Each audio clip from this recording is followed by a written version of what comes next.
Welcome back to Music News TV. This is Tim Hunter. You're with the ultimate source of music news. In today's music news, Puff Daddy got some very good news today. Boy, oh boy, he's all smiles. Well, he had the 5 counts that was against him, of course.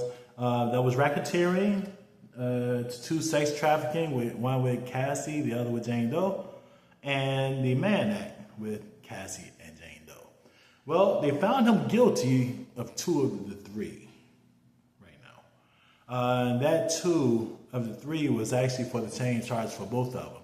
Now, they found him guilty of transportation to engage in prostitution. Now, they didn't say Mann Act, but I think they described Mann Act. So they found him guilty. Wait a minute. Oh, that's pretty interesting. But anyway, nonetheless, they found him guilty of those 2. Now, those 2 charges carry a maximum of 10 years each. But the funny thing is, depending on your background, if you got a history or something like that, that's how those extremes can be charged against you. Since Puff Daddy don't have any previous history or nothing like that on record or record or anything like that, chances are he's going to get the minimum. The minimum could be probation, house arrest, or something like that. Or 1-2 years in jail, 3 years in jail, something like that.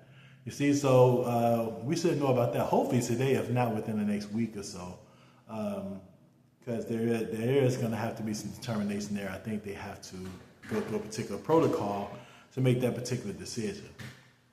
Now, what he was found not guilty of was racketeering, which is basically leading a criminal enterprise. That's what you hear about the mafia and things like that. He was found not guilty of that. Now, that was the one that the jurors were fighting over, that one charge there. There was one standout person, I guess, was in opposition to the rest of the jurors. And they finally got that straight, and they came back that he's not guilty of that.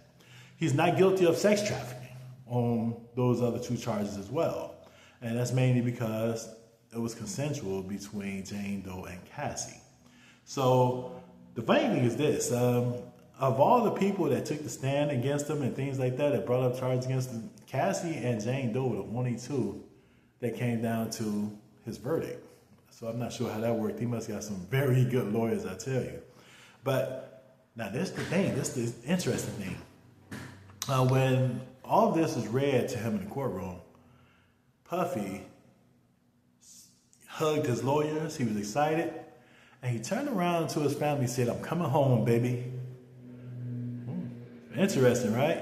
So it looked like Puff is going to get to come home and probably a slap on the wrist when it comes to the actual sentencing. I think he's going to get probation because, like I said, he don't have a history of, transporting anyone to engage in prostitution. If he had even one time or something like that going on, he could probably see more than 5 years, I'm sure. But I can't see this man really doing, actually, no time in jail. I think he's going to get maybe house arrest for a small length of time, maybe 6 months, and he'll probably get probation, for maybe 3 years, something like that. But right now, that's where it stands. Puffy is excited. He believes he's coming home. They believe he's going to be released to go home today and come back for the sentencing in about a week or so. So we'll see what happens. We'll definitely keep you posted. And meanwhile, check us out at Music News TV. You can like and subscribe and come back for more. But we definitely keep you posted on this, okay? Thank you guys for tuning in.